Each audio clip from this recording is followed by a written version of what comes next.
ವೇದ ವಾಕ್ಯವನ್ನೆಲ್ಲ ಕೋರದಿಂದಲಿ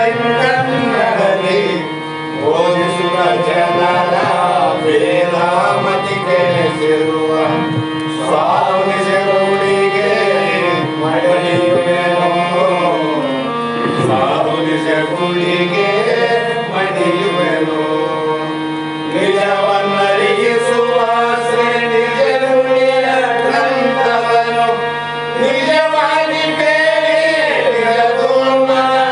ಮೊಳಗಿಸುವ ಸುಜನರಿಗೆ ನಿತ್ಯ ನಮಿಸುವೆನೋ ಸುಜನರಿಗೆ ನಿತ್ಯ ನಮಿಸುವೆನೋ ಬದ್ಧ ಜೀವನಿಗೆಲ್ಲ ಅದ್ವೈತ ಬೋಧನೆ ಶುದ್ಧರನ್ನಾಗಿ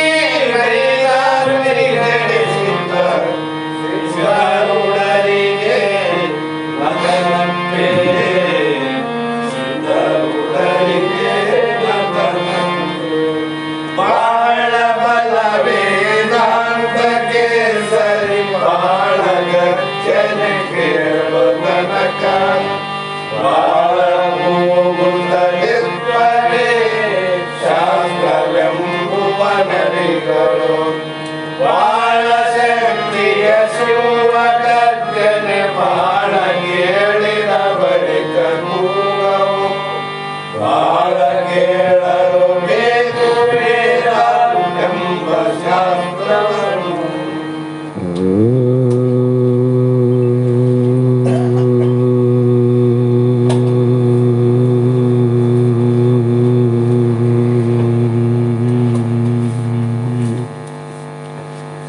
ಗುರುವೇ ಸರ್ವಲೋಕಾನಾಂ ಭಿಷಜೇ ಭವರೋಗಿಣಾಂ ನಿಧಯೇ ಸರ್ವವಿದ್ಯಾನಾಂ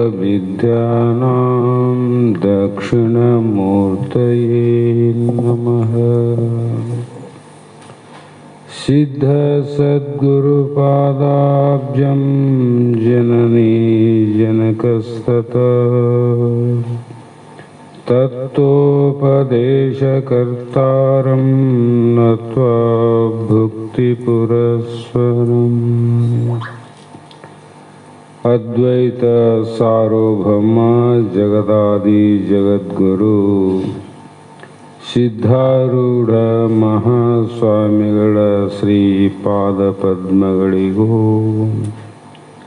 ಆರೂಢ ಜ್ಯೋತಿ ಶಿವಪುತ್ರ ಮಹಾಸ್ವಾಮಿಗಳ ಶ್ರೀಪಾದಗಳಿಗೂ ಶ್ರೋತ್ರಿಯ ಬ್ರಹ್ಮನಿಷ್ಠ ಬ್ರಹ್ಮಲೀನ ಸದ್ಗುರು ಬಸವಾನಂದರ ಚರಣ ಕಮಲಗಳಿಗೂ ಅನಂತ ದೀರ್ಘ ದಂಡ ಪ್ರಣಾಮಗಳನ್ನು ಸಮರ್ಪಿಸುತ್ತ ಸದ್ಗುರು ಸಿದ್ಧಲಿಂಗಪ್ಪ ತಾತ ಕಪಗಲ್ ಇವರನ್ನು ಮನದೋಳು ಪೂಜಿಸುತ್ತ ತಮ್ಮೆಲ್ಲರಿಗೂ ವಂದಿಸುತ್ತ ಈ ದಿನ ಶ್ರೀಮನ್ ನಿಜಗುಣ ಯೋಗಿಗಳು ರಚಿಸಿದಂಥ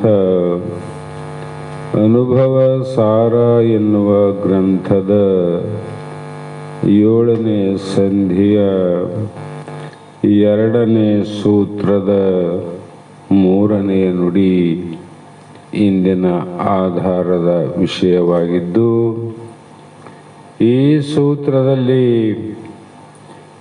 ಹಿಂದೆ ಶಿಷ್ಯ ಪ್ರಶ್ನೆ ಮಾಡ್ಯಾನ, ಹೇ ಗುರುವರ್ಯ, ಕರ್ಮ ವಾಸನೆ ಕೆಡಲು ತೋರಲು ಅದರಿಂ ದೇಹ ಧರ್ಮ ಇರಲು ಏನು ಅವನೇ ಮುಕ್ತನೈಸೆ. ಯಾಕಂದರೆ ಕರ್ಮದಲ್ಲಿ 3 ಪ್ರಕಾರ ಶಿಷ್ಯ: ಸಂಚಿತ, ಪ್ರಾರಬ್ಧ, ಆಗಾಮಿ ಎನ್ನುವಂಥ ಕರ್ಮಗಳು. ಆ ಕರ್ಮಗಳು ಜ್ಞಾನಿ ಹೇಗೆ ನಾಶ ಮಾಡಿಕೊಂಡನೆಂದರೆ, ಗುರುಶಾಸ್ತ್ರಾದಿಗಳಿಗೆ ಶರಣಾಗತನಾಗಿ ವೇದಾಂತದ ತತ್ವಮಸಿ ಮಹಾವಾಕ್ಯ ಅಹಂ ಬ್ರಹ್ಮಾಸ್ಮಿ ಅನ್ನುವಂಥ ವಾಕ್ಯಗಳನ್ನು ಕೇಳಿ ಅದರಲ್ಲಿ ನಿಸ್ಸಂಶಯವಾಗಿ ನಾನೇ ಪರಬ್ರಹ್ಮ, ನಾನೇ ಆತ್ಮ ಇದ್ದೇನೆಂತ ನಿಶ್ಚಯ ಆದಾಗ ಹಿಂದಿನ ಸಂಚಿತ ಕರ್ಮ ನಾಶ ಆಗ್ಯಾವ. ಮುಂದಿನ ಕರ್ಮಗಳು ಅಭಿಮಾನವಿಲ್ಲದೆ ಮಾಡ್ತಾನೆ. ಆದರೆ ಪ್ರಾರಬ್ಧ ಮಾತ್ರ, ಈ ಬಂದ ಶರೀರ ಮಾತ್ರ ನಾಶ ಆಗಲ್ಲ ನೋಡ್ರಿ. ಜ್ಞಾನಿ ಇರಲಿ, ಅಜ್ಞಾನಿ ಇರಲಿ, ತಪಸ್ವಿ ಇರಲಿ, ಯಾರೇ ಇದ್ರೂ ಕೂಡ ಈಗೇನು ಬಂದದಲ್ಲ ಶರೀರ, ಎದರಿಂದ ಬಂದದ? ಪ್ರಾರಬ್ಧ ಕರ್ಮದ ಒಂದು ಭಾಗವನ್ನು ತಗೊಂಡು ಶರೀರ ಬಂದದ. ಮುಂದೆ 3 ಭಾಗ ನಮಗೆ ಊಟ ಮಾಡೋಕ್ಕೆ ಅದೇ ಆಹಾರ. ಶರೀರಕ್ಕೆ ಸುಖ ದುಃಖ, ಪಾಪ ಪುಣ್ಯ, ಆರೋಗ್ಯ ಅನಾರೋಗ್ಯ, ಶ್ರೀಮಂತಿಕೆ ಬಡತನ ಯಾರೂ ಬಯಸಿಲ್ಲ. ಹುಟ್ಟೋದಕ್ಕಿಂತ ಮುಂಚೆ ನಾ ಶ್ರೀಮಂತ ಆಗ್ಬೇಕು ಅಂತನೂ ಬಯಸಿಲ್ಲ, ನಾ ಬಡವ ಆಗಬೇಕು ಅಂತನೂ ಬಯಸಿಲ್ಲ, ನಾನು ಪುಣ್ಯಾತ್ಮನಾಗಬೇಕು ಅಂತ ಅನ್ಕೊಂಡಿಲ್ಲ, ಪಾಪಿ ಆಗ್ಬೇಕಂತ ಅನ್ಕೊಂಡಿಲ್ಲ. ಆದರೂ ಕೂಡ ಜಗತ್ತಿನಲ್ಲಿ ಈ ಜನ ಕಾಣ್ತಾರಲ್ಲ, ಎಲ್ಲಿಂದ ಬಂದು ಇವು? ಕೆಸರಿನಲ್ಲಿ ಗಣಪತಿ ಹುಟ್ಟಿದಂಗಿದು. ಗಣಪತಿ ಎಲ್ಲಿಂದ ಹುಡ್ತಾನ? ಕೆಸರಿನಲ್ಲಿ ಸಗಣಿಯಲ್ಲಿ ಗಣಪತಿ ಹುಟ್ಟಿದಂಗ ಪ್ರಾರಬ್ಧದಿಂದ ನಾವೆಲ್ಲರೂ ಹುಟ್ಟಿ ಬಂದೀವಿ. ಪ್ರಾರಬ್ಧ ಅದು ನಾಶ ಆಗೋದಿಲ್ಲ ಅಂದರು. ನಾಶ ಆಗೋದಿಲ್ಲ, ಅದು ಕುರು ಇರ್ತದೆ.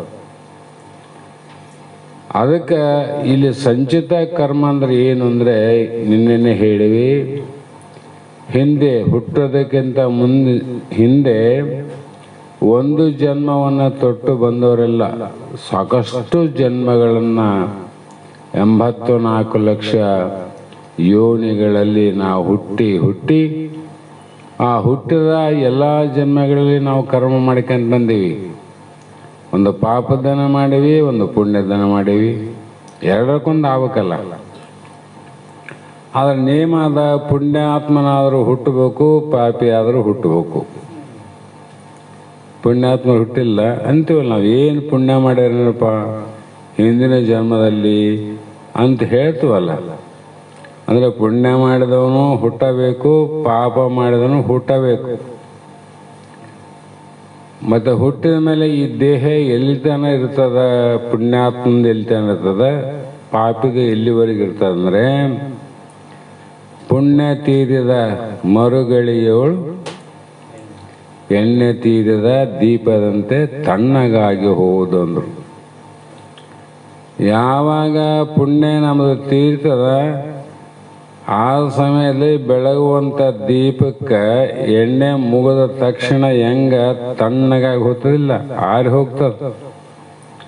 ಅದರಂತೆ ಪುಣ್ಯಾತ್ಮನಾಗಿ ಹುಟ್ಟಿದರೂ ಕೂಡ ಅವನು ಪುಣ್ಯ ತೀರತಾನ ಶರೀರ ಇರ್ತದ.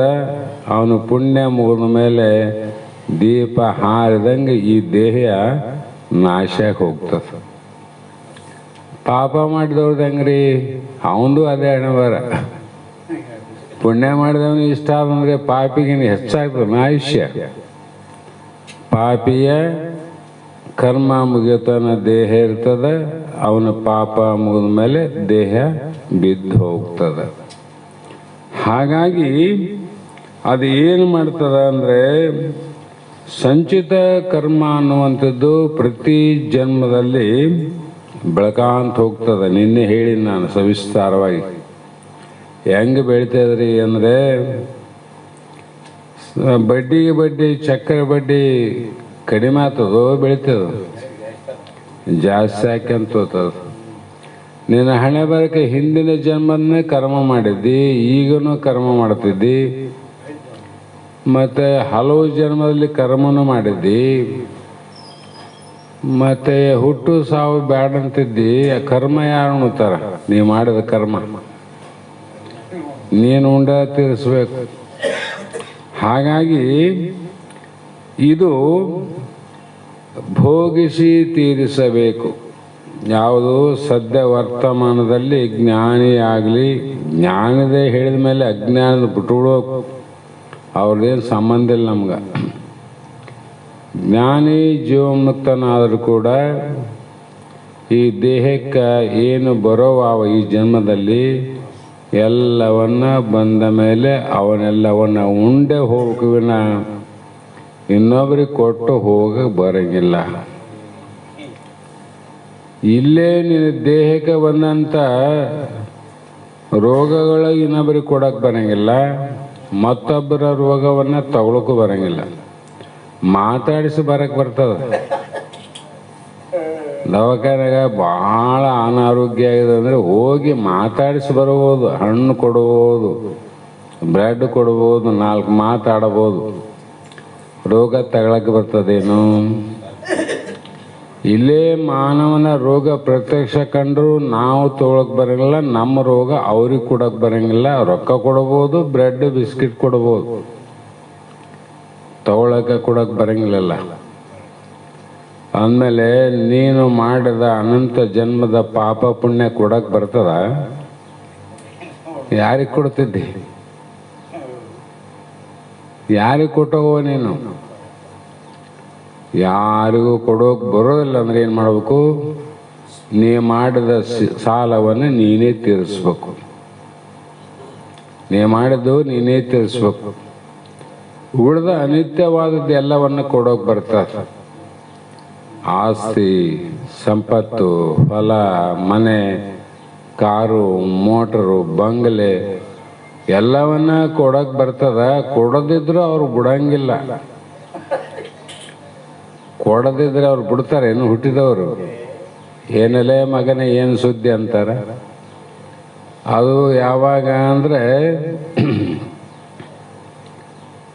ಅದು ಬಾಯಿಗೆ ಬಂದಾಗ ನಡೀತದ ಅಷ್ಟೆ. ಬಾಯಿಗೆ ಬಂದನೋ, ಕೈಗೆ ಬಂದನೋ, ಕಾಲಿಗೆ ಬಂದನೋ, 3 ಪ್ರಕಾರ. ಬಾಯಿಗೆ ಬಂದನಂದ್ರೆ ಸಣ್ಣವನು. ಒಂದೊಂದ್ಸಲ ಅಪ್ಪ ಅಮ್ಮ ಮಾತು ಕೇಳಿದ್ರೆ ನಾವು ಅಲ್ಲಪ್ಪ ಅಂತಾನ. ಅಂದ್ರೆ ಮಗ ಎದುರಾಡಕತ್ತಾನಂದ್ರೆ ಬಾಯಿಗೆ ಬಂದ ಅಂತ ಅರ್ಥ ಮಾಡ್ಕೋಬೇಕು ತಂದೆ ತಾಯಿಗಳು. ಇನ್ನು ಕೆಲವೊಂದು ಸಲ ವಯಸ್ಸಾದಾಗ ಏನಾದ್ರು ಬುದ್ಧಿ ಮಾತು ಹೇಳಕ್ ಹೋದ್ರೆ ಏನಲ್ಲೇ ಏನು ನಿನ್ನ ಕಿರಿಕಿರಿ, ಏನು ಸುದ್ದಿ ನಿನ್ನಂತ ಕೈ ಕುಸ್ತಿಡ್ತಾನೆ ನೋಡು. ಮಗನೇ ಈ ಎಲ್ಲಿ ಬಂದ? ಕೈ ಬಂದ. ಚಲೋ ತಂದೆ ತಾಯಿ ಆದರೆ ಇವೆರಡು ಬರೋದ್ರಾಗ ಹುಷಾರಾಗಬೇಕು. ಚಲೋ ತಂದೆ ತಾಯಿಗಳು ಶಾಸ್ತ್ರ ಕೇಳಿರ್ಬೇಕು. ಇವೆರಡು ನೋಡ್ಕೊಂಡು ಅವರು ಸೂಕ್ಷ್ಮವಾಗಿ ಆಟ ಪೋಟ ಜಯ್ಯಪ್ಪ ನಿಮ್ಮ ಮನಸ್ಸಿಗೆ ಬಂದಾಗ ನೀವು ಮಾಡ್ರಿ ಅಂತೇಳಿ ಕಡೆಗೆ ಆಗ್ಬೇಕು.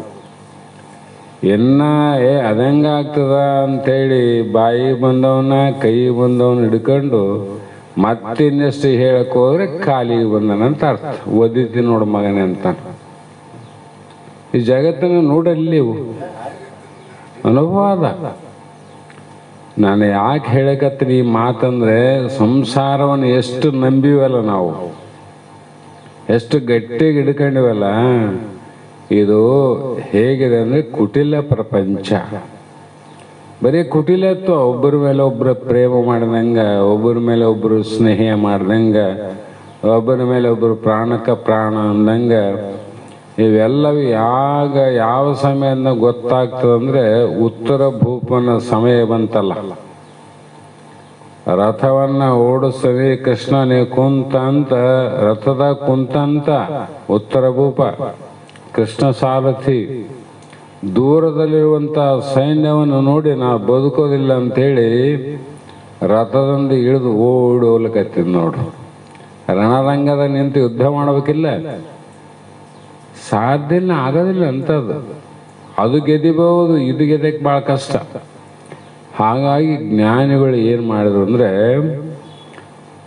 ತಮ್ಮ ಈ ಎಲ್ಲ ಸಂಸಾರ ಬಂಧನವನ್ನು ಕಳೆದುಕೊಂಡು ಜೀವನ್ಮುಕ್ತನಾಗಿ ಇದೇ ಲೋಕದಲ್ಲಿ ಹೇಗೆ ವಾಸ ಮಾಡ್ತಾರಂದ್ರೆ ಅದನ್ನು ನೋಡಿ ನೀನು ಮಾಡಬೇಕಂದ್ರೆ, ಅವರಂತೆ ನೀನೊಬ್ಬ ಜ್ಞಾನಿ ಆಗಬೇಕು ಅಂದರೆ ತಿಳಿ ತನ್ನ ನರಿದೊಡೆ ಆಗಲೇ ಕೆಡವುದು ಅದು ನಿದ್ರೆ.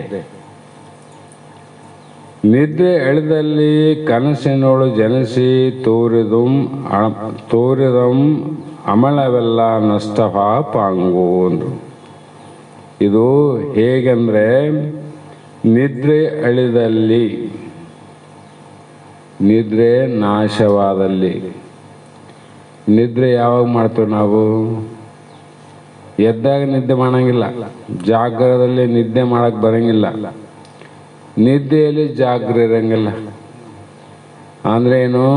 ನಾವೆಲ್ಲ ಮಾನವರು ದಣಿವಂತೆ ನಾವು ಪ್ರಪಂಚವನ್ನು ಜಾಗೃತ ಅವಸ್ಥೆಯಲ್ಲಿ ಮಾಡಿ ಮಾಡಿ ಮಾಡಿ ಸೋತು ಏನೋತೀವಿ, ನಿದ್ರಾವಸ್ಥೆಗೆ ಹೋಗ್ತಾನ ಜೀವ. ಜೀವನ ಕೆಲಸ ಇದು, ಶರೀರ ಕೆಲಸ ಅಲ್ಲ. ಶರೀರ ಏನಾದ್ರಿ ಜಡ ಅದು. ಪ್ರಾಣ ಹೋದ್ಮೇಲೆ ಅದು ಹೆಜ್ಜೆ ಇಡ್ತದ, ಪ್ರಾಣ ಹೋದ್ಮೇಲೆ ಮಾತಾಡ್ತದ, ಪ್ರಾಣ ಹೋದ್ಮೇಲೆ ಕೇಳ್ತದ. ಏನಿಲ್ಲ, ಕಲ್ಲು ಇದ್ದಂಗೆ ಅದದು, ಕಲ್ಲು ಕಟ್ಟಿಗೆ ಅದು. ಅದಕ್ಕೆ ಬೇಕಾಗಿದೆ ನಮ್ಮ ಸಂಸಾರ. ಇದು ಮರವೆಯಿಂದ ಉತ್ಪತ್ತಿಯಾದ ಜೀವ ಭಾವನೆ ಕೆಲಸ. ಇದು ಜೀವನ ಕೆಲಸ.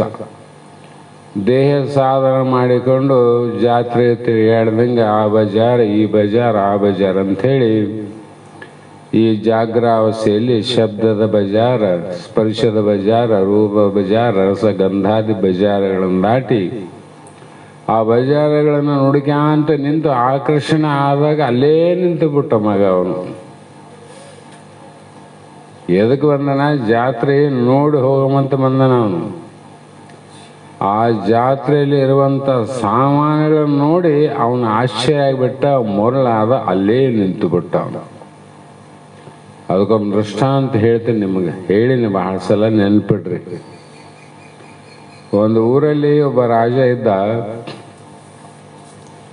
ಆ ರಾಜ ದೈವೀ ಪುರುಷನಿದ್ದ, ಒಳ್ಳೆ ಜ್ಞಾನಿ ಇದ್ದ. ಆದರೂ ಕೂಡ ಅವನ ಸಮೀಪ ಒಬ್ಬರೂ ಪ್ರಜೆಗಳು ಬರ್ತಿದ್ದಿಲ್ಲ. ಇವತ್ತ ಜಗತ್ತಿನಲ್ಲಿ ಹೆಂಗಾದಂದ್ರೆ, ಒಳ್ಳೆಯವರ ಸಮೀಪ ಬಹಳ ಮಂದಿ ಬರೋಂಗಿಲ್ಲ ಈ ಕಲಿಯುಗದಲ್ಲಿ. ಅದು ಬರ್ಕೊಡಂಗಿಲ್ಲ. ಕೆಟ್ಟವರ ಕಡೆ ತಡ ಮಾಡ್ಲಾರ್ದಂಗೆ ಹೋಗ್ತದೆ ಜನ. ಕೆಟ್ಟ ವಿಷಯ ಕಡೆ ತಡ ಮಾಡ್ಕೊಳಂಗಿಲ್ಲ, ಒಳ್ಳೆಯ ಕಡೆ ಬರ್ಕೊಡಂಗಿಲ್ಲ. ಒಂದು ವೇಳೆ ಬಂದರೂ ಕೂಡ ತಿಳಿಕೊಡಂಗಿಲ್ಲ, ತಿಳಿದ್ರೆ ಉಳಿಗೊಡಂಗಿಲ್ಲ. ಇನ್ನೇನು ಮಾಡ್ತೀರಿ? ಅದು ಅಜ್ಞಾನ ಕೆಲಸ ಮಾಡ್ತದ. ಆತ ಏನು ಮಾಡಿದ, ಇಷ್ಟು ಪ್ರಜೆಗಳಾರ, ಏನು ಒಬ್ಬರು ಬರ್ತಾ ಇಲ್ಲ, ಯೋಗಕ್ಷೇಮ ನನಗೇನು ಅಂತ ಕೇಳ್ತಾ ಇಲ್ಲ ಅಂತ ವಿಚಾರ ಮಾಡಿ ಪ್ರಧಾನಿಗೆ ಹೇಳಿದ, ಡಂಗೂರ್ ಹಾಕೊಂಡ. ಏನು ಮಹಾರಾಜರೇ ವಿಷಯ ಅಂದರೆ, ನಾಳೆ ಸುಮಾರು 3:45 4:50 ಅಥವಾ 5 ಗಂಟೆ ಒಳಗಡೆ ನಾನು ಯಾರೇ ಬರಲಿ, ಭಿಕ್ಷುಕನೇ ಬರಲಿ, ಶ್ರೀಮಂತನೇ ಬರಲಿ, ನನ್ನ ಏಕಾಂತದ ಅರಮನೆಯಲ್ಲಿ ಖುದ್ದಾಗಿ ಬಂದು ನನ್ನ ಭೇಟಿಯನ್ನು ಮಾಡಲಿಕ್ಕೆ ಅವಕಾಶ ಇದೆ. ಆದ ಸಮಯ ಮಾತ್ರ ಬೆಳಗ್ಗೆ 8ರಿಂದ 5 ಗಂಟೆಯವರೆಗೆ ಮಾತ್ರ. ಅದಾದ ಮೇಲೆ ಯಾರು ಬರ್ತಾರ ಅವರಿಗೆ ನನ್ನ ದರ್ಶನ ಇಲ್ಲ ಅಂತ ರಾಜನ ಡಂಗೂರ ಹಾಕಿದ್ರು. ಆವಾಗ ಜನ ಪ್ರಜೆಗಳು ವಿಚಾರ ಮಾಡಿದ್ರು, ಎಷ್ಟೋ ಜನ ರಾಜನ ನೋಡ್ಬೇಕಾಗಿದ್ರೆ ಜನ್ಮಗಳೇ ಹೋಗ್ಯಾವ, ಅವರೇನು ನಮಗೆ ಎಲ್ಬೇಕಲ್ಲಿ ತಿರುಗಾಡಾರ. ಅರಮನೆಯಲ್ಲಿ ಇರ್ತಕ್ಕಂಥ ರಾಜ ಸಾಮಾನ್ಯ ಪ್ರಜೆಗೆ ದರ್ಶನ ಕೊಡ್ತಾನಂದ್ರೆ ಆತನನ್ನು ಭೇಟಿ ಮಾಡಿದವರಿಗೆ ಏನಾದರೂ ಬಹುಮಾನ ಕೊಡಲಿಕ್ಕೆ ಈ ವಿಚಾರ ಮಾಡಿರಬಹುದು ಅಂತ ಬಹಳ ಜನಕ್ಕೆ ಅರ್ಥ ಆಯಿತು.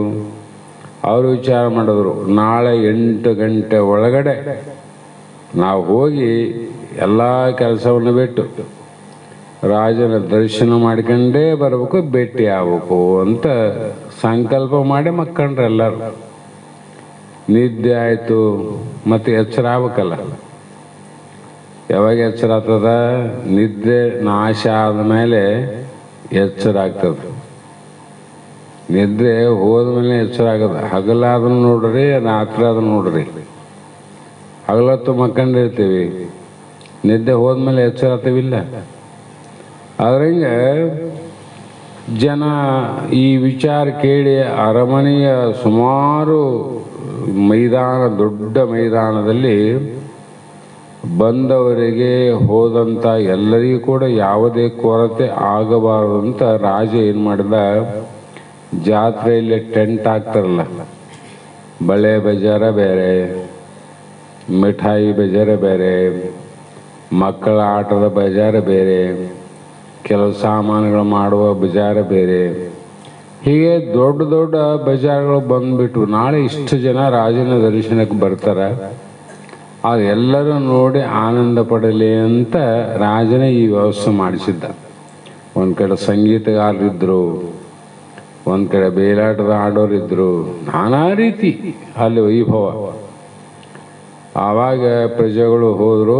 ಒಂದು ಕಂಡೀಷನ್ ಇತ್ತು, ರಾಜನ ಅರಮನೆಗೆ ಬೆಟ್ಟಿಗೆ ಬರೋರು ನೇರವಾಗಿ ಅರಮನೆಗೆ ಹೋಗಂಗಿಲ್ಲ.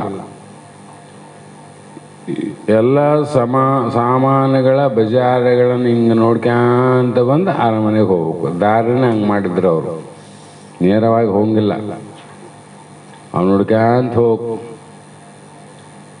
ಆವಾಗ ಹೋದ ಮಂದಿ ಹೋಗ್ತೇವೆ, ಹಿಂಗೆ ಬರ್ರಿ ಅಂದ್ರೆ ಹಿಂಗೆ ಅನ್ನೋರು ದಾರಿ ಅಂತ ಆಯ್ತು. ಪ್ರಾರಂಭ ಮಾಡಿತು. ಜನ ಮುಂದೆ ಹೋದಾರ. ಮೊದಲು ಬಜಾರ್ದ ನೋಡಿದ್ರು, ಅಲ್ಲೇ ನಿಂತು ಬಿಟ್ರು. ಏನು ನಾನಾ ರೀತಿ ವೈಭವ, ಅಲ್ಲಿ ಅಂದ ಚಂದ, ಅಲ್ಲಿ ವಿಷಯ, ತಿನ್ನೋ ಪದಾರ್ಥಗಳು ಹಂಗ್ಯಾವ, ಕೇಳುವ ಶಬ್ದಗಳು ಹಂಗ್ಯಾವ, ಕಣ್ಣಿನಿಂದ ನೋಡುವ ದೃಶ್ಯಗಳು ವೈಭವ ಅವ, ಮತ್ತು ನಾನಾ ಥರದ ವಿಶೇಷವಾದ ಗಂಧಯುಕ್ತವಾದ ವಾಸನೆಗಳು ಕೂಡ, ನಾನಾ ಥರವಾದ ವಾಸನೆ. ಅದು ನೋಡಿದ್ರೆ ಮುಂದಕ್ಕೆ ಹೋಗೋದಿಲ್ಲ ಹಂಗ. ಈ ರೀತಿ ಇತ್ತು. ನೋಡೋಕೆ ಹೋದ್ರೆಲ್ಲರೂ ಇದನ್ನು ನೋಡಿದ್ರು, ಇನ್ನು ಮುಂದಾವಂತ ಅಲ್ಲಿ ಹೋದ್ರು. ಇವೆಲ್ಲ ನೋಡಿದ್ರಾಗ ಎಷ್ಟೊತ್ತಾಯಿತು ಅಂದರೆ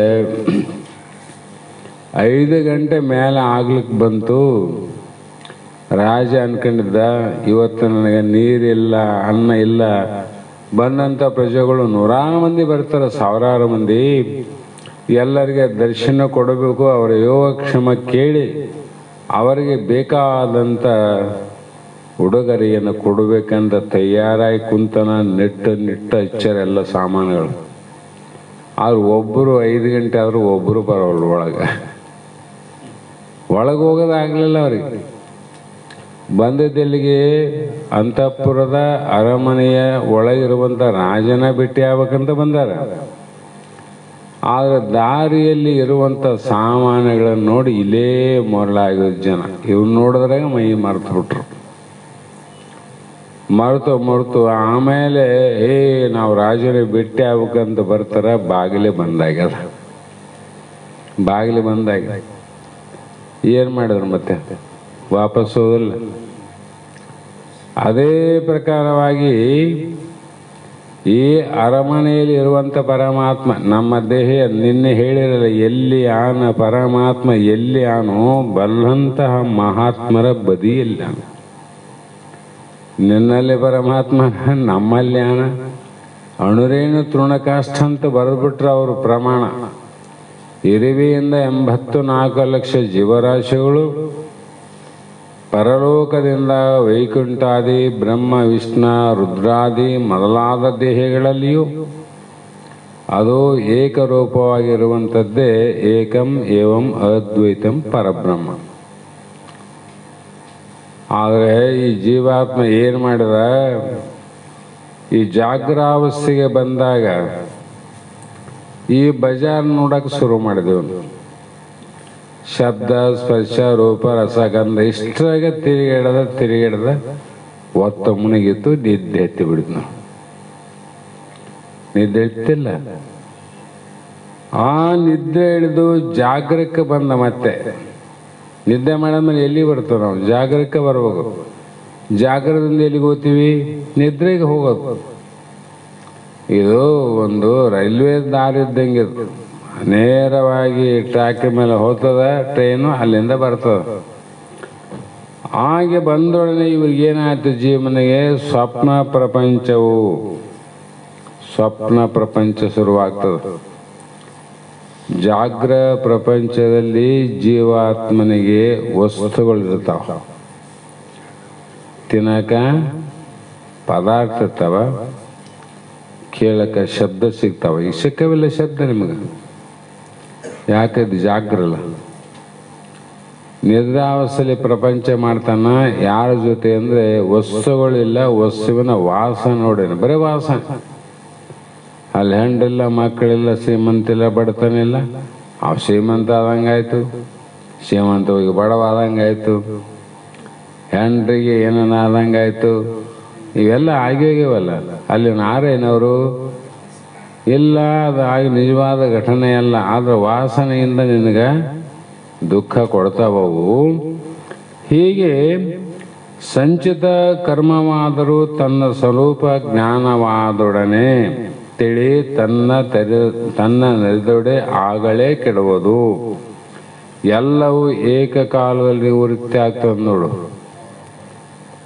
ಸ್ವಪ್ನ 3 ತಾಸು ಸ್ವಪ್ನ ಬಿತ್ತರೆ ಏನು 3 ತಾಸು ಸಾಕ. ಮಹಾತ್ಮರು ಹೇಳ್ತಾರೆ, 1 ನಿಮಿಷದ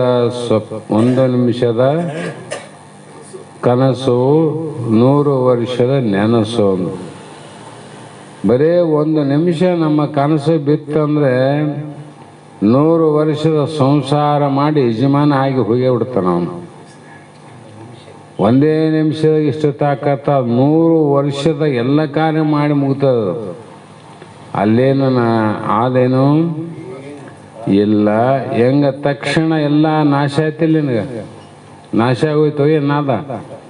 ಅದರಂತೆ ಸಮಕಾಲದಲ್ಲಿ ಕತ್ತಲು ಕೆಡುವಂತೆ ಸೂರ್ಯನ ಸಮಕಾಲಾಂತರ ರಾತ್ರಿ ಕತ್ತಲಾದಲ್ಲ ಯಾವಾಗ ಹೋಗ್ತದ್ರಿ? ಸೂರ್ಯ ಹುಟ್ಟೋದಕ್ಕೆ ಮುಂಚೆ 1 ತಾಸು ಹೋಗೋದಿಲ್ಲ. ಸೂರ್ಯ ಹುಟ್ಟಿದ 1 ತಾಸಿನ ಮೇಲೆ ಇದು ಕತ್ತಲು ಹೋಗೋದಿಲ್ಲ. ಸಮತ್ವ ಕಾಲ ಅಂದರೆ ಹಿಂಗೆ ಹುಟ್ಟುಡ್ತಾ ಹಿಂಗೆ ಹೋಗ್ತದೆ ಕತ್ತಲು. ಹೆಂಗ ತುತ್ತು ಇಟ್ಟಂಗೆಲ್ಲ ಹೊಟ್ಟೆ ಹೆಂಗೆ ತುಂಬ್ಕೊಂತ ಇಲ್ಲ ನಿಮ್ಗೆ? ಏನೊಬ್ಬ ಎಲ್ಲ ಊಟ ಆಮೇಲೆ ತುಂಬ್ತದ. ಒಂದೊಂದು ತುತ್ತಿದ್ದಂಗೆಲ್ಲ ಇಷ್ಟು ತೃಪ್ತಿ ಆಗ್ತದೆ. ಅದರಂತೆ ಕತ್ತಲು ಸೂರ್ಯನ ಸಮತ್ವ ಕಾಲದಲ್ಲಿ ಹೇಗೆ ನಾಶ ಹೋಗ್ತದೋ ಅದರಂತೆ ತನ್ನ ತಾನು ತಿಳಿದುಡೆ ಆಗಲೇ ತನ್ನ ಸ್ವರೂಪ ಜ್ಞಾನವನ್ನು ತಿಳಿದುಕೊಂಡ ಜ್ಞಾನಿಗೆ ಆಗಲೇ ಕತ್ತಲೆ ಕೆಡುವಂತೆ ಅಜ್ಞಾನ ಕೆಟ್ಟೋಯ್ತವನಿಗೆ. ಕತ್ತಲೆ ಕೆಟ್ಟದೆಲ್ಲಿ? ಮತ್ತು ಜ್ಞಾನ ಆದಮೇಲೆ ಅಜ್ಞಾನ ನಾಶ ಆಗ್ಯದ. ಆದರೂ ಕೂಡ ಯಥಾತೂಲಂ ಅಗ್ರ ಪಾಹವೃತ್ಯಂ ಅಂತ ಒಂದು ಪ್ರಮಾಣ ಕೊಡ್ತಾರೆ. ಅಂದರೆ ಅಗ್ನಿಯಲ್ಲಿ ಹರಳೆಯನ್ನು ಹಾಕಿದರೆ ಹೇಗೆ ಸುಟ್ಟು ಹೋಗುವುದು, ಹಾಗೆಯೇ ಜ್ಞಾನಾಗ್ನಿಯಲ್ಲಿ ಸಂಚಿತ ಕರ್ಮವು ದಹಿಸಿ ಹೋಗುತ್ತದೆ. ಬೆಂಕಿಯಲ್ಲಿ ಹರಳೆ ಹಾಕಿದರೆ, ಹರಳೆ ಅಂತ ಇಟ್ಟದ ಅವರು, ಆ ಕಟ್ಟಿಗೆನ ಸ್ವಲ್ಪ ಲೇಟು ಚಕಮುಕ್ಕು ಬಾರಿಸಿ ಮೊದಲು ಬೆಂಕಿ ಮಾಡಿದ್ರು. ಅದು ಹೆಂಗ ನಾಶ ಆಗ್ತತಿಲ್ಲ ಬೆಂಕಿಯಲ್ಲಿ. ಅದ್ರಂಗ ಜ್ಞಾನಾಗ್ನಿ ಸರ್ವಕರ್ಮಾಣಿ ಭಸ್ಮಾತ್ ಕುರುತೆ ಎಂದು ಗೀತೆ ವಾಕ್ಯ ಪ್ರಕಾರ ಪುರುಷಾರ್ಥವು ಮೋಕ್ಷವು ಲಭಿಸುತ್ತದೆ. ತನ್ನನ್ನು ತಾನು ತಿಳಿಯುವುದಕ್ಕಾಗಿ ಏನು ಮಾಡು ಅಂದರೆ ಶ್ರವಣಾದಿಗಳನ್ನು ಪ್ರಯತ್ನಪೂರ್ವಕ ಮಾಡತಕ್ಕದ್ದು. ಏನು ಮಾಡಬೇಕು ಇಲ್ಲಿ? ಶ್ರವಣಾದಿ ಅಂದರು. ಶ್ರವಣ ಅಂದರೆ ಕೇಳೋದು, ಮನನ ಅಂದರೆ ಹೌದು ಅಲ್ಲೋ ಅಂತ ವಿಚಾರ ಮಾಡೋದು. ಹೌದು ಆದದ್ದನ್ನು ಹಿಡಿದು ಅಲ್ಲ ಆದದ್ದನ್ನು ಬಿಡುವುದೇ ನಿಧಿಧ್ಯಾಸ. ಮೊದಲು ಶ್ರವಣ ಅಂದ್ರೇನು? ಆತ್ಮ ಯಾವುದು, ಅನಾತ್ಮ ಯಾವುದು? ಜಗತ್ತು ಆತ್ಮಸ್ವರೂಪ ಅದು, ಅನಾತ್ಮ ಸ್ವರೂಪ ಅದು. ಜಗತ್ತು ಯಾವಾಗಲೂ ಇರ್ತದೋ ಅಥವಾ ಯಾವಾಗೋ ಒಂದು ಕಾಲಕ್ಕೆ ಇರ್ತದೋ. ಅದೇ ರೀತಿ ನಾನು ತೊಟ್ಟಂಥ ದೇಹ ಕೂಡ ಜಗತ್ತಿನಾಗ ಬಂದಲ್ಲಿದು. ಜಗತ್ತಿನಿಗೆ ಬಂದಂದಮೇಲೆ ಈ ದೇಹ ಜಡ ಅದು ಚೇತನ ಅದು, ಇದು ಯಾವಾಗಲೂ ಇರ್ತದೋ ಇರೋದಿಲ್ಲೋ, ಮತ್ತು ಯಾವಾಗಲೂ ಯಾಕೆ ಇರಂಗಿಲ್ಲ, ಇದಕ್ಕೆ ಕಾರಣವೇನು, ಮತ್ತು ಇದು ಎದರಿಂದ ಹುಟ್ಟ್ಯದ, ಇದರಲ್ಲಿ ಏನೇನು ಸಾಮಾನುಗಳಾವ, ಇದರಲ್ಲಿ ಯಾವ್ಯಾವ ವಸ್ತುಗಳಾವ, ಆ ವಸ್ತುಗಳು ಜಡ ಸ್ವರೂಪ ಅವೋ ಚೇತನ ಅವಕ್ಕೆ ತಿಳುವಳಿಕೆ ಜ್ಞಾನ ಅದೋ ಅಜ್ಞಾನ ಅದೋ ಅಂತ ವಿಚಾರ ಮಾಡೋದು ಆತ್ಮಾನಾತ್ಮ ವಿಚಾರವೇ ವಿವೇಕ ಅಂತ. ಆ ಆತ್ಮಾನಾತ್ಮ ವಿಚಾರ ಮಾಡಿದ್ಮೇಲೆ ಗೊತ್ತಾಗುತ್ತಲ್ಲ, ದೇಹ ಪಂಚಮಹಾಭೂತದಿಂದ ಆಗ್ಯದ, ಇದರೊಳಗೆ 72,000 ನರಗಳಾವ, ಎಷ್ಟೋ ಎಲುಬು ಮೂಳೆಗಳಾವ, ರಕ್ತ ಮಾಂಸಗಳಾವ, ಮತ್ತು ವೀರ್ಯ ಮಜ್ಜ ಅನ್ನುವಂಥ ಹಲವು ಯಾವ ಕೆಟ್ಟ ನರನಾಡಿಗಳಿಂದ ತುಂಬಿದಂಥ ಈ ದೇಹ ಆದ. ಈ ದೇಹ ಹೊಲಸಿನಿಂದ ಹುಟ್ಟಿದ ಮೇಲೆ ಇದು ಹೊಲೆಯೇ ವಿನಃ ಅವನು ಬ್ರಾಹ್ಮಣ ಆಗೋದಿಲ್ಲ. ದೇಹಕ್ಕ ಹೊಲೆ ಅಂದರ ಈ ದೇಹದ ಮರ್ಮವನ್ನು ಯಾವನು ತಿಳಿದಾನ ಅವನಿಗೆ ಬ್ರಾಹ್ಮಣ ಅಂದಾರ. ನಾವು ಬ್ರಾಹ್ಮಣ ಅಂದಾಗ ಅಲ್ಲಿ ಹೋಗ್ಬಿಡ್ತೀವಿ, ಹೊಲೆ ಅಂದ್ರೆ ಈ ಕಡೆ ಹೋಗ್ಬಿಡ್ತೀವಿ. ಹೌದಿಲ್ಲ? ಯಾಕೆ ಹಿಂಗಾಗದ ಪರಿಸ್ಥಿತಿ ಅಂದರೆ ನಾವು ಸರಿಯಾಗಿ ವಿಚಾರ ಮಾಡಿಲ್ಲ, ಮಾಡಂಗನೂ ಇಲ್ಲ. ಯಾಕೆ ಮಾಡಿಕೊಡಂಗಿಲ್ಲ ಅಂದರೆ ಹಿಂದಿನ ಜನ್ಮದ ಪಾಪದ ಬಲ ಭಾಳ ಇದ್ರೆ ಇಲ್ಲಿಗೆ ಬರಗೊಡಂಗಿಲ್ಲ. ಅದು ನಾನು ಹೇಳಿದ್ಮೇಲೆ ಬಂದ್ರೂ ಕೂಡ ಕುಂದ್ರಗೊಡಂಗಿಲ್ಲ, ಕುಂತ್ರೂ ತಿಳಿಗೊಡಂಗಿಲ್ಲ. ತಿಳಿದು ಬಿಡ್ರಿ ಏನಂದಾಗ ಮನೆಗೆ ಹೋದಾಗ ಉಳಿ ಓಡಂಗಿಲ್ಲ ನೋಡಿ. ಮತ್ತೆ ಹೆಂಗದೀವಿ? ಹೆಂಗಿದ್ದಂಗೆ ಹೆಂಗಿದ್ದಂಗೆ. ಯಾಕೆ ಬಂದಿದ್ದೆ ರಾಯಚೂರಿಗೆ ಅಂದರೆ, ಮಲ್ಲ ರಾಯಚೂರಿಗೆ ಯಾಕೆ ಬಂದೆ ಅಂತ ಕೇಳಿದ್ರೆ ಕಲ್ಲಾನ ನೋಡಕ್ಕೆ ಬರ್ತದಂತ. ಮಲ್ಲ ಹೋಗಿ ಕಲ್ಲಾನ ನೋಡಿ ಬಂದ. ನಾವು ಶಾಣೆ ಅಂತೀರೇನು ಅವನಿಗೆ? ಏನೇನು ಕೆಲಸ ಕಾರ್ಯ ಇದ್ರೆ ಬರ್ತಾರ ಹೋಗ್ತಾರಪ್ಪ. ಆ ಪ್ರಶ್ನೆ ಬೇರೆ. ದಿವಸ ಮುಂಜಾನೆ ರಾಯಚೂರಿಗೆ ಬರೋನು, ಸಂಜೆಗೆ ಊರಿಗೆ ಹೋಗೋನು. ಬೆಟ್ಟ ಅವ್ರ ಕೇಳಿ ಏನು ದಿವಸ ರಾಯಚೂರಿಗೆ ಬರ್ತದಲ್ಲ, ಏನು ಕೆಲಸ, ಎದಕ್ಕೆ ಕೂತಿದ್ದೆ ಅಂತ ಕೇಳಿದ್ರೆ ಕಲ್ಲಾನೆ ನೋಡಕ್ಕಪ್ಪ ಅಂದ್ರೆ ಏನು ಅರ್ಥ? ಹುಚ್ಚ ಅಂತ. ಹಾಗಾಗಿ ಅದರಲ್ಲಿಯೇ ತನುವಿದು ಆವುದರಿಂದ ಸಂಜನಿಸೆ ಅದನ್ನು ಉಳಿದು ನಾಶಬಹುದು, ತಿಳಿ ಆರದ್ದವದು ಜೀವಿಸುತ್ತಾ ಇಹುದು ಇಂತು. ಅದರಲ್ಲಿ ಅಂದ್ರೇನು? ಆ ಸಂಚಿತ ಕರ್ಮದಲ್ಲಿ ಒಂದು ಉಳಿದದಲ್ಲ, ತೊನವಿದು ಶರೀರ ಉಳಿದಲ್ಲೀಗ. ಆ ಶರೀರವು ಉತ್ಪತ್ತಿ ಆಯಿತು, ಕರ್ಮದಿಂದ ಉತ್ಪತ್ತಿ ಆಗಿದಲ್ಲ. ಆ ಕರ್ಮವನ್ನು ಬಿಟ್ಟು ನಾಶವಾಗದು. ಆ ಕರ್ಮ ಮುಗಿತಾನ ದೇಹ ನಾಶ ಆಗೋದಿಲ್ಲ. ಅದಕ್ಕೆ ಯಜಮಾನನ ಕೇಳಬೇಕು, ಬತ್ತೆ ಕುಂತ ನಾ ಏನು ಕರ್ಮ ಮಾಡಿನೋ ಯಪ್ಪ ಅಂತ ಹಣೆ ಹೊಡ್ಕಂತಾರೆ ಮುದುಕರು.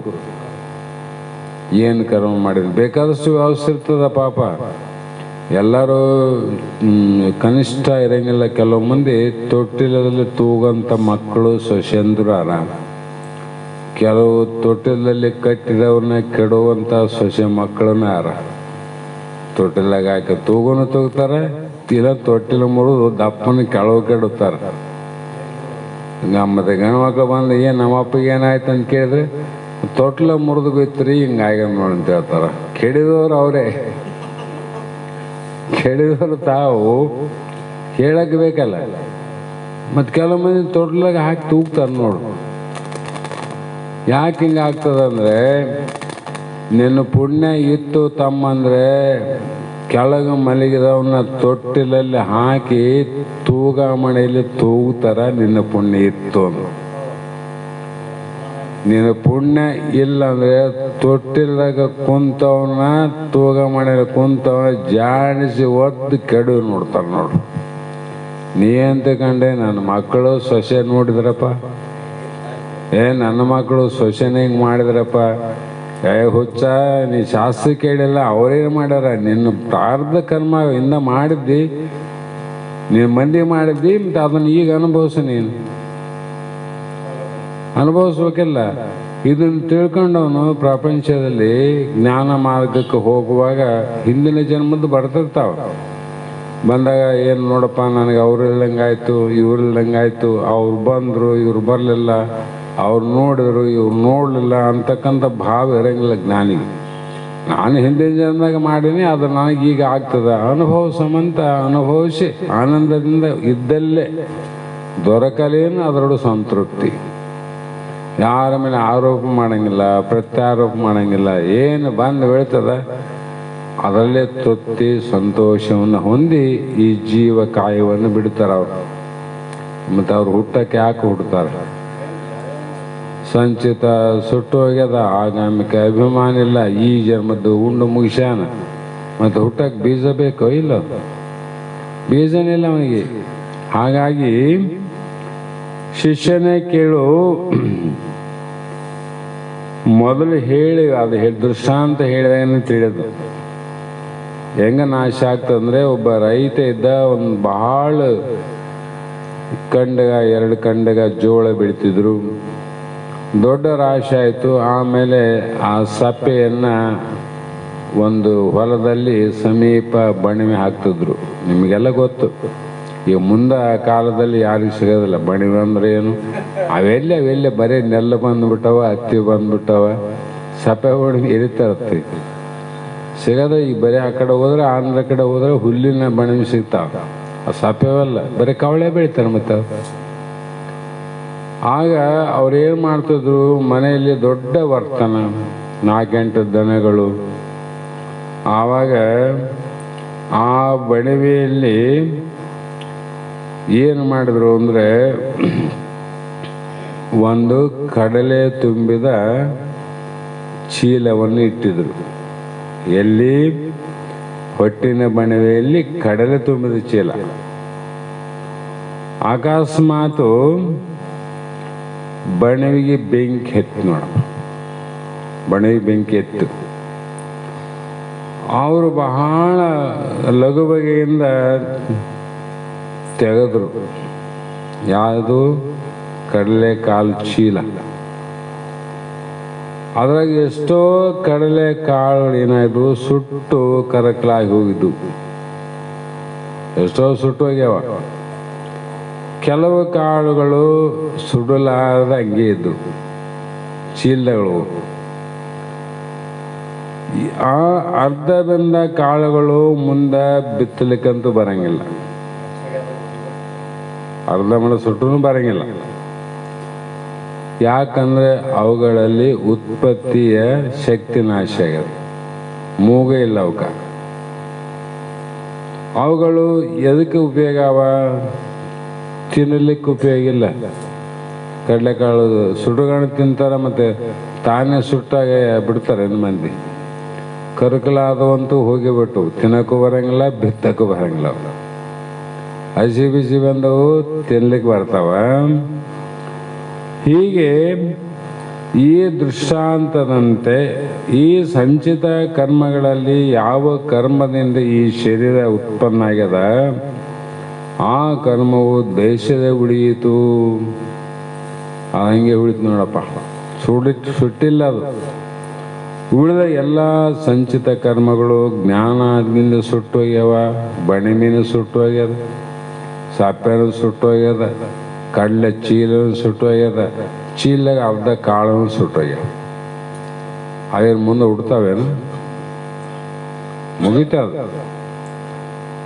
ಹುರಿದ ಕಾಳು ತಿನ್ನಲಿಕ್ಕೆ ಬಂದಂತೆ ಉಳಿದ ಪ್ರಾರಬ್ಧ ಕರ್ಮವು ಉಪಭೋಗಿಸಲಿಕ್ಕೆ ಬಂತು. ನಾವು ನಮ್ಮದು ಪ್ರಾರಬ್ಧ ಕರ್ಮ ಏನದ, ಭೋಗಿಸಲಿಕ್ಕೆ ಅಂದ್ರೇನು ಊಟ ಮಾಡಬೇಕಂತ. ಸಿಹಿ ಇದ್ರೂ ಊಟ ಮಾಡಬೇಕು, ಕಹಿ ಇದ್ರೂ ಊಟ ಮಾಡಬೇಕು. ನಾವ್ಯಾರು ಊಟ ಮಾಡೋದು? ಹಿಂದಿನ ಶರಣರಿಂದ ಬಸವ ಕಲ್ಯಾಣದಲ್ಲಿ ರಾಜ ಮಹಾರಾಜರು ಅನುಭವ ಮಂಟಪದ ಅಲ್ಲಮನ ಅಧ್ಯಕ್ಷೆಯಲ್ಲಿ ಅಭ್ಯಾಸ ಮಾಡುವಾಗ ಆಯುಧಕ್ಕೆ ಮಾರಯ್ಯ, ಮೋಳಿಗೆ ಮಾರಯ್ಯ, ಇನ್ನು ಎಂತೆಂಥ ಶರಣರು ತಮ್ಮ ಕಾಯಕವನ್ನು ಹೆಂಗೆ ಮಾಡಿ ಬದುಕ್ಯಾರ ಅಂದರೆ ವಿಚಾರ ಮಾಡಿ ನೋಡ್ರಿ. ಯಾಕಂದ್ರೆ ಆ ಪ್ರಾರಬ್ಧ ಹಂಗಾದದು, ಬೇರೆ ಏನು ಮಾಡಕ್ಕೆ ಬರೋಂಗಿಲ್ಲ. ಹೀಗೆ ಈ ಉಳಿದ ಪ್ರಾರಬ್ಧ ಕರ್ಮ ನಿಮಿತ್ತದಿಂದಲೇ ಜ್ಞಾನಿಯ ಶರೀರ ಜೀವಿಸಿಕೊಂಡದ. ಪ್ರಾರಬ್ಧದಿಂದ ಅವನು ಬದುಕ್ಯಾನ. ನೀನೇನು ಅನ್ಕೊಂಡಿದ್ದೆ, ಕಾಳಜಿ ಭಾಳ ಮಾಡಕತ್ತೀವಿ ನಮ್ಮ ಅಪ್ಪನ ಅದಕ್ಕೆ ಬದುಕ್ಯಾನಂತ ಇವನಂತ. ಅವನು ಹಂಗೆ ತಕೊಂಡ್ರೆ ನಮ್ಮ ಮಗ ಸೊಸೆ ಭಾಳ ಕಾಳಜಿ ಮಾಡ್ತಾರೆ ಅದಕ್ಕೆ ಬೇಸಿನಂತ ಇವನು ತಕೊಂಡಾರ. ನಡೆ ಅಂತ ನಮ್ಮ ತಾತ ಪುಣ್ಯ ಇದ್ರೆ ಅರಣ್ಯದಾಗ ಇರುತ್ತಮ್ಮ ಬರ್ದಾರಲ್ಲ ಜ್ಞಾನಿಗಳ ಒಂದು ಪದ್ಯವನ್ನೇ ಬರ್ದಾರ. ನಡು ಗಡಲೋಳು ಅರಣ್ಯ ಮಧ್ಯದಳು. ಅರಣ್ಯ ಮಧ್ಯದಲ್ಲಿ ಇದ್ರೂ ಕೂಡ ನೀ ಬದುಕ್ತಿದ್ದಿ. ನಡುಗಡಲು ಅಂದರೆ ಸಮುದ್ರದ ಮಧ್ಯದಲ್ಲಿ ನೀ ಬಿದ್ದೆ ಅಂದ್ರೂ ಕೂಡ ನಿನ್ನ ಪ್ರಾರಬ್ಧ ಇತ್ತಂದ್ರೆ ಯಾರಾದರೂ ಬಂದು ರಕ್ಷಣೆ ಮಾಡ್ತಾರೆ. ಕಾಡಿಗೆ ಬೆಂಕಿ ಹತ್ತದ ಅಂದ್ರೆ ನಿನ್ನ ಪುಣ್ಯ ಇದ್ರೆ ಯಾರಾದರೂ ಬಂದು ರಕ್ಷಣೆ ಮಾಡ್ತಾರೆ. ಅದೇ ಒಂದು ಬಿಟ್ಟು ನಾವು ರಕ್ಷಣೆ ಆಗ್ಬೇಕು, ಚಲೋ ಇರ್ಬೇಕಂತ ನಾವು ಅಂತೀವಿ. ಏನಾನ ಇದ್ರೆ ನಮಗೆ ಏನಾನ ಸಾಮಾನು ಕೊಡ್ತಾರೆ ಬಜಾರ್ದಾಗ, ನಾವೇನು ಕೊಡ್ಲಾರ್ದ ಏನು ಮಾಡ್ಲಾರ್ದ ಸುಮ್ಮನೆ ಹೋಗಿ ವಾರಕ್ಕೊಂದ್ಸಲ ಬಂದು ಏನಪ್ಪ ನನ್ನ ಪಗಾರ ಕೊಡಂದ್ರೆ, ಏನಪ್ಪ ನನಗೆ ಕೂಲಿ ಹಾಕರಂತ ವಾರಕ್ಕೊಮ್ಮೆ ಪುಟ್ಟಿ ತಗೊಂಬಂದು ಮನೆ ಮುಂದೆ ಕುಂತ್ರೆ ಎದಕ್ಕಂತ ಕೇಳ್ತಿಲ್ಲ ನೀನು. ಎದಕ್ಕೆ ಬಂದು ನಮ್ಮ ಮನೆಗೆ ಪುಟ್ಟಿ ತಗೊಂಡು ನೀ ಯಾಕೆ ಬಂದೆ ಅಂತ ಕೇಳ್ತಾರೆ. ಇಲ್ಲಪ್ಪ ಮತ್ತು ಒಂದು ವಾರದ್ದು ನನಗೆ ಕೊಡು ಕೂಲಿ ಅಂದರೆ ಏನು ಮಾಡಿದೆ ಅಂತ ಕೊಡ್ಬೇಕು ಕೂಲಿ.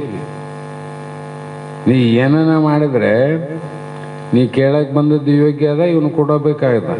ಆ ಪ್ರಶ್ನೆ ಬೇರೆ. ಏನು ಮಾಡ್ಲಾರ್ದ ನಾನು ಕೂಲಿ ಕೊಡ್ರಿ ಅಂತ ಬಂದರೆ ಅಪಹಾಸ್ಯ. ನಾವೇನು ಮಾಡ್ಲಾರ್ದ ಏನನ್ನ ಕೊಡು ಭಗವಂತಂದ್ರೆ ಕೊಡ್ತಾನ ಭಗವಂತ. ಇಲ್ಲಿ ಮನುಷ್ಯನೇ ಕೂಲಿ ಹಾಕೋದಿಲ್ಲ ಅಂದಮೇಲೆ ಮಹಾದೇವ ಹೆಂಗೆ ಕೂಲಿ ಕೊಡ್ತಾನೋ ಮರಾಯ? ಮನುಷ್ಯರಿಗಿಂತ ದಡ್ಡೇನ ಅವನು. ಹಾಗಾಗಿ ಇಲ್ಲಿ ಏನಾಯಿತು, ಪ್ರಾರಬ್ಧ ಕರ್ಮವು ಭೋಗದಿಂದ ನಾಶ ಹೊಂದುತ್ತದೆ. ಆ ಕಾಳು ತಿಂದು ಮುಗಿಸ್ಬೇಕಿಲ್ಲ, ಖಾಲಿ ಆಯ್ತಿಲ್ಲ ಓಸು. ಕಡಲೆ ಎಲ್ಲ ಖಾಲಿಗ ಅಂದ್ರೆ ಸಂಚಿತ ಪ್ರಾರಬ್ಧ ಆಗಾಮಿ ಖಾಲಿ ಮುಗಿಸಿದ ನೋಡವನು. ಅದಕ್ಕೆ ಮಹಾತ್ಮರು ಸುಖನೇ ಇರಲಿ ದುಃಖನೇ ಇರಲಿ ಭೋಗಿಸಿ ಪ್ರಾಣ ಬಿಡುವ ಪ್ರಯತ್ನ ಮಾಡ್ತಾರೆ. ಅದನ್ನ ಯಾಕೆ ಉಣಬೇಕು ಅಂತ ಎಂದೂ ವಿಚಾರ ಮಾಡಂಗಿಲ್ಲ. ಯಾಕಂದ್ರೆ ಅದು ಬಿಟ್ಟು ಹೋದ್ರೆ ಮುಂದೆ ಜನ್ಮತ್ಬೇಕಾತ್ ಮತ್ತೆ ಅದಷ್ಟಕ್ಕಾಗಿ. ನೀ ಬಿಟ್ಟೋಗಿದ್ದಲ್ಲ ಯಾರು? ನಿಮ್ಮ ಅಪ್ಪನ ನನದು. ನೀ ಮಾಡೋದು ನೀನು ಉಣ್ಬೇಕಂತ ಅದಲ್ಲ, ಅದನ್ನ ಊಟ ಮಾಡಕ್ಕೆ ಯಾರು ಬರ್ತದ? ನೀನೇ ಬರಬೇಕು. ಆವಾಗ ಹೇಳ್ಬೇಕು, ಇಲ್ಲಪ್ಪ ಎಲ್ಲಷ್ಟು ನಾ ಗಳಿಸಿದ್ದು ಕೊಟ್ಟಿನಿ, ನಾ ಏನನ ಮಾಡಿದ್ದಾದ್ರೆ ಊಟ ಮಾಡಕ್ಕೆ ನಾ ಮತ್ತೆ ಜನ್ಮ ಎತ್ತಂಗಿಲ್ಲ, ನೀವೇ ತೀರಿಸ್ರಂತ ಹೇಳ್ರಿ ನೋಡಮ್ಮ. ತೀರಿಸ್ರಂತ ಹೇಳಿ ನೋಡೋದು ಸುಮ್ಮನೆ. ಉತ್ತರ ಏನು ಬರ್ತದೆ ಗೊತ್ತಾಗುತ್ತೆ, ತೀರ್ಸಕ್ಕೆ ಬರಂಗಿಲ್ಲ ಅಂತ. ಹಾಗಾಗಿ ಇಲ್ಲಿ ಕೂಡ ಹೇಗೆ ನಿಮಗೆ ಆಶೆ ಆಗ್ತಾವ ಅಂದರೆ ಒಂದೇ ಮಾತು ಹೇಳ್ತಾರೆ, ನೇಣ ಹಾವಿನ ಭೀತಿ ನೇಣೆಂದು ತಿಳಿದಡಂ ಕಾಣಿಸದಂತೆ ಮೊದಲ ಸಂಸ್ಕಾರವದು ಮಾಡದು ಆರಬ್ಧವೆನಿಸಿರ್ಕು. ಇದು ಆರಬ್ಧ ಅಂದರೆ ಪ್ರಾರಬ್ಧ ಅಂದ್ರೆ ಒಂದೇ. ಇದು ನೇಣ ಹಾವಿನ ಭೀತಿ, ಅದು ಹಗ್ಗದಲ್ಲಿ ತೋರಿದ ಹಾವಿನ ಭಯ ನೋಡ್ರಿ. ಲಕ್ಷ್ಯ ಇಟ್ಟು ಕೇಳ್ರಿ, ಹಗ್ಗದಲ್ಲಿ ತೋರಿದ ಹಾವಿನ ಭಯ. ಹಗ್ಗದಲ್ಲಿ ಹಾವು ಆದೇನು? ಇಲ್ಲದಿದ್ರು ಕೂಡ ಹಾವಿನ ಭಯ ಆಯ್ತಾರಪ್ಪ ನಿನಗೆ. ಇದ್ದ ಹಾವಿನ ಭಯ ಆಗ್ಯದಂದ್ರೆ ಯಾರಾದ್ರೂ ಒಪ್ಪಬಹುದು. ಇರೋದು ಹಗ್ಗ, ನಸುಗತ್ತಿನಲ್ಲಿ ಬಿದ್ದ ಹಗ್ಗ ಕಂಡ, ಅದರಲ್ಲಿ ಹಾವಾದಂತ ಭಯ ಆಯ್ತು ನೋಡೋನಿಗೆ. ಆಮೇಲೆ ಅದನ್ನು ತಿಳಿದ ಇದು ಹಾವಾದರೆ ಮುಂದಕ್ಕೆ ಹೋಗ್ಬೇಕಾಗಿತ್ತು, ಹಿಂದಕ್ಕೆ ಹೋಗ್ಬೇಕಾಗಿತ್ತು, ಅದು ಏನಾದರೂ ಎಡೆ ಎತ್ತಬೇಕಾಗಿತ್ತು, ಏನಿಲ್ಲ, ಬಿದ್ದಲ್ಲ ಅಂತ ವಿಚಾರ ಮಾಡಿ ಅವಾಗ ಅನ್ಕಂಡ ಯಾವುದೋ ಒಂದು ಸಾಧನೆಯಿಂದ ನೋಡಿದ್ರು, ಇದು ಹಾವಲ್ಲಪ್ಪ ಹಗ್ಗ ಅಂದ್ಬಿಟ್ಟವ. ಆಗ ಆ ಭಯ ಏನದು ಹಾವಲ್ಲ ಅಂತ ಕಣ್ಣಲ್ಲ, ಈಗ ತಕ್ಷಣ ಹೋಯ್ತೇನದು. ಸ್ವಲ್ಪ ಹೊತ್ತು ಭಯ ಇರ್ತದ. ಹಾವಲ್ಲ ಹಗ್ಗ ಅಂತ ತಿಳ್ಕೊಂಡ ಕೂಡ ಸ್ವಲ್ಪ ಹೊತ್ತು ಆ ಭಯ ಇರ್ತದ. ಯಾವುದಪ್ಪ ನಾನು ಹಾವಂತ ಇಷ್ಟು ಭಯ ಆಗಿತ್ತು ಅಂತನಿಲ್ರಿ, ಇಲ್ಲ ಅಂತ ಗೊತ್ತಾಗ್ಯದ. ಅದು ಸ್ವಲ್ಪ ಹೊತ್ತು ಅದರ ಭಯ ಅದ, ಒಮ್ಮೆಲೆ ನಿವೃತ್ತಿ ಆಗೋದಿಲ್ಲ. ಹಾಗೆ ಕೆಲವು ಕಾಲ ಆದ ನಂತರ ನಿವೃತ್ತಿ ಆಗ್ತದೆ. ಇಲ್ಲಲೇ ನನಗೆ ಹಿಂಗಾಗಿತ್ತು, ಅವ ಇಲ್ಲೇ ಇಲ್ಲ ಅಂದಾಗ ಅವಾಗ ಧೈರ್ಯ ಬಂತು, ಎಲ್ಲ ಭಯ ನಿವೃತ್ತಿ ನಾಶ ಆಯ್ತಿಲ್ಲ ಅವನಿಗೆ. ಹಾವು ತೋರುವುದಕ್ಕೆ ಉಪಾದಾನ ಕಾರಣ ಯಾವುದು? ಇಲ್ಲಿ ಅಜ್ಞಾನವು ಹಗ್ಗ ರೂಪವಾಗಿ, ಆ ಹಗ್ಗದ ಜ್ಞಾನದಿಂದ ನಾಶ ಆಯ್ತು ನೋಡಿ. ಏನು ನಾಶ ಆಗ್ಯದ? ಹಗ್ಗದಲ್ಲಿ ಹಾವು ನಾಶ ಆಗ್ಯದ. ಹಗ್ಗ ಹಂಗೆ ಅದು ನೋಡ್ರಿ, ಹಗ್ಗ ಬಿಡಬಾರ್ದು. ಹಾವಿನ ಜೊತೆಗೆ ಹಗ್ಗ ಹೋಗ್ಯದೇನು? ಹೋಗೋದಿಲ್ಲ, ಹಾವು ಓದ್ತದ. ಯಾಕಂದ್ರೆ ಹಾವು ಬಂದಂಗೆ ಆಗಿತ್ತು, ಹಾವು ಓದಂಗಾಯ್ತು. ಹಗ್ಗ ಯಾವಾಗಲೂ ಇರೋದಲ್ಲ, ಅದು ಮೊದಲು ಇತ್ತು, ತಿಳಿದಾಗಿತ್ತು, ಆಮೇಲೆ ಇರೋದೇ ಅದು. ಈ ರೀತಿ ಜ್ಞಾನದಿಂದ ಉಪಾದಾನ ಕಾರಣವಾದ ಈ ದೇಹ ನಾನೆಂಬ ಅಜ್ಞಾನ ನಾಶ ಆಗ್ತದೆ. ನಾಶ ಆದರೂ ಕೂಡ ಅದರ ಕಾರ್ಯವಾದ ಪ್ರಾರಬ್ಧದ ವಾಸನೆಯು ಸ್ವಲ್ಪ ವರ್ಷ ಇರ್ತದೆ, ಸ್ವಲ್ಪ ದಿನ ಇರ್ತದೆ, ಅವನು ಪ್ರಾರಬ್ಧ ಮುಗಿತಾನೆ. ದೇಹ ಯಾವುದ ರೂಪದಿಂದ ಅದ? ದೇಹ ಭಾವ ಜ್ಞಾನಗಳಿಗೆ ವಸ್ತು ರೂಪದಿಂದ ಉಳಿದಲ್ಲಿ ಈಗ ಬರೇ ವಾಸನೆಯಿಂದ ಅದ.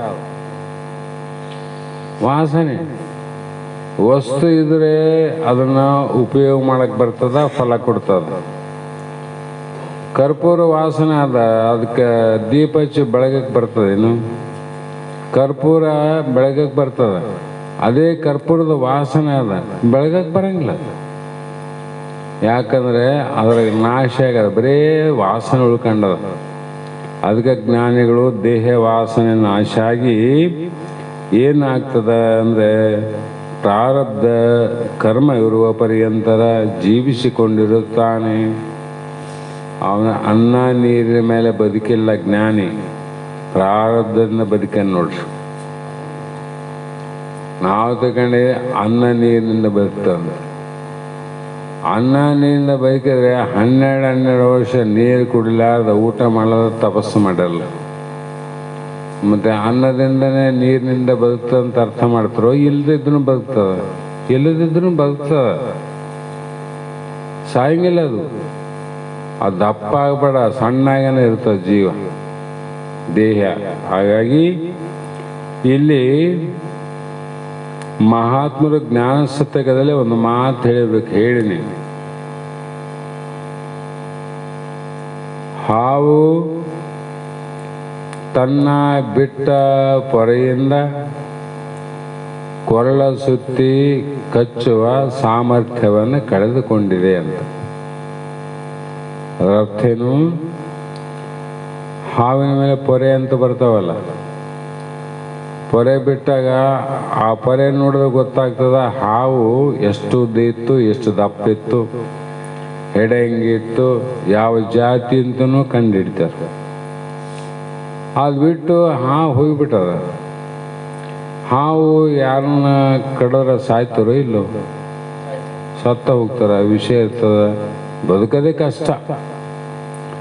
ಅದೇ ಹಾವಿನ ಪೊರೆ, ಬೇರೆ ಹಾವಿನಲ್ಲ, ಅದೇ ಹಾವಿನ ಪೊರೆ ಇವತ್ತು ಕಡೆಗಾಗಿ ಗಾಳಿ ಬಿಟ್ಟಾಗ ನಮ್ಮ ಆಂಜನೇಯ ಅವ್ರು ಬರ್ತಿದ್ರು, ಹೋಗಿ ಗಾಳಿಗೆ ಹೋಗಿ ಅದನ್ನ ಕೊರಡ ಮೇಲೆ ಬಿತ್ತಪ್ಪ.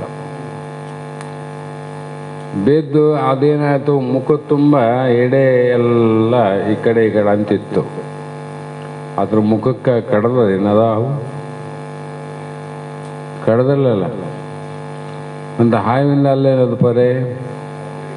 ಮತ್ತು ಹಾವು ಕಡಿತಿತ್ತು, ಹಾವಿಂದ ಪರೆ ಇದು ಯಾಕೆ ಕಡಿಲಿಲ್ಲ? ಹಾವಿಗೆ ಕಡೆಗೆ ಹಲ್ಲಿದ್ದು, ಪೊರೆಗೆ ಹಲ್ಲಿಲ್ಲ. ಹೌದಿಲ್ಲ? ಹಂಗಾಗಿ ಜ್ಞಾನಿ ಏನದ, ದೇಹವನ್ನು ಬಿಟ್ಟ ನಂತರ ಹಾವನು ಪರೆ ಕಡೆಗೆ ಆದಂಗೆ ಜೀವಾತ್ಮನ ದೇಹ ಕಡೆಗೆ ಆಗಿರ್ತದೆ. ಎಂದು ಜ್ಞಾನ ಆಗ್ಯದ ಅವತ್ತಾಗ್ಯದ. ಆ ದೇಹದಿಂದ ಏನಾದರೂ ಕರ್ಮ ಮಾಡಿದ ಆ ಜ್ಞಾನ ಅಂದರೆ ಅವನಿಗೆ ಪಾಪನಿಲ್ಲ ಪುಣ್ಯನಿಲ್ಲ ನೋಡ್ರಿ. ಅದಕ್ಕೆ ಮುಕ್ತರಾಗ್ತಾರ. ಅಲ್ಲೇನು ದೋಷ ಅದೇನು ಪರೆಗೆ? ಏನಿಲ್ಲ. ಅದಂಗೆ ಅವನು ಯಾವ ಕರ್ಮ ಮಾಡಿದ್ರು ಕೂಡ ಅದು ಪಾಪ ಪುಣ್ಯ ಇಲ್ಲ. ಯಾವ ಕರ್ಮ ಮಾಡಿದ್ರು ಮತ್ತೆ ಪಾಪದ ಮಾಡ್ತಾನಂತ ಹಿಡ್ಕೋಬೇಡ್ರಿ.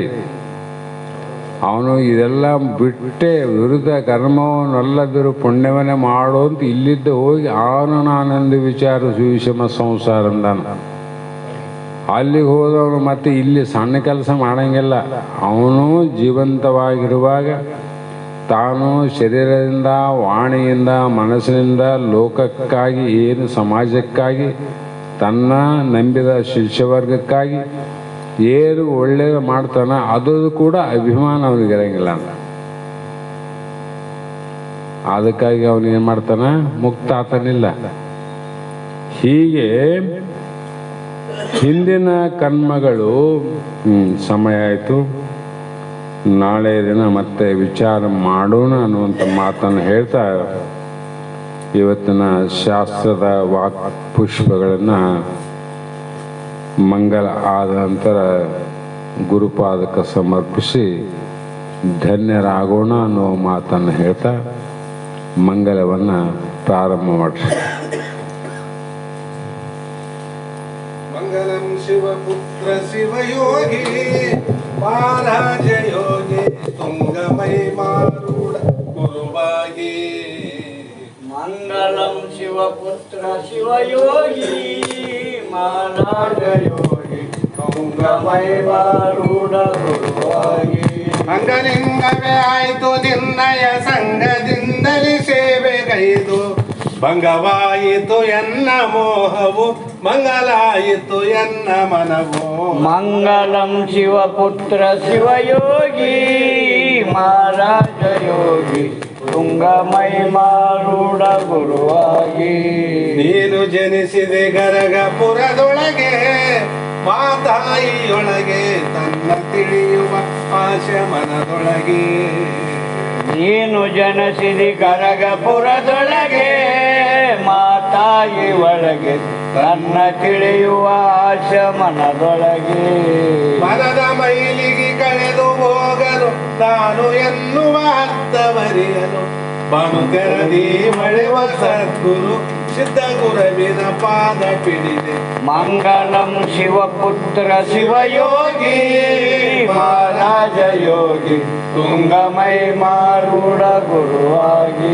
ಬ್ರಹ್ಮನಿರುವನು ಜಗದ ತುಂಬೆಲ್ಲ ಅವನೆಲ್ಲದಿಲ್ಲ ಅಂಬುನಳಿಯದೆ ತಿಳಿಯ ಕಳವಲ್ಲ. ಬ್ರಹ್ಮನಿರುವನು ಜಗದ ತುಂಬೆಲ್ಲ ಅವನಿಲ್ಲದಿಲ್ಲ ಅಮ್ಮು ಹಳಿಯದೆ ತಿಳಿವ ಕಳವಲ್ಲ. ಸುಮನಾಗದು ತನಗೆ ಮುಕ್ತಿಯು ನೆಮ್ಮಿ ಶ್ರುತಿ ಗುರು ಶಾಸ್ತ್ರ ಯುಕ್ತಿಯು ಮನದು ಧನ್ಯರಾದೆವು ನಮ್ಮ ಗುರು ಶಿವಪುತ್ರ ದಯವಿ. ಮಂಗಲಂ ಶಿವಪುತ್ರ ಶಿವಯೋಗಿ ಮಹಾರಾಜ ಯೋಗಿ ತುಂಗಮೈ ಮಾರುಡ ಗುರುವಾಗಿ. ತುಂಗಮೈ ಮಾರುಡ ಗುರುವಾಗಿ. ಹರಂ ಚೈತನ್ಯಂ ಶಾಶ್ವತಂ ಶಾಂತಂ ವ್ಯೋಮಾತೀತಂ ನಿರಂಜನಂ ನಾದ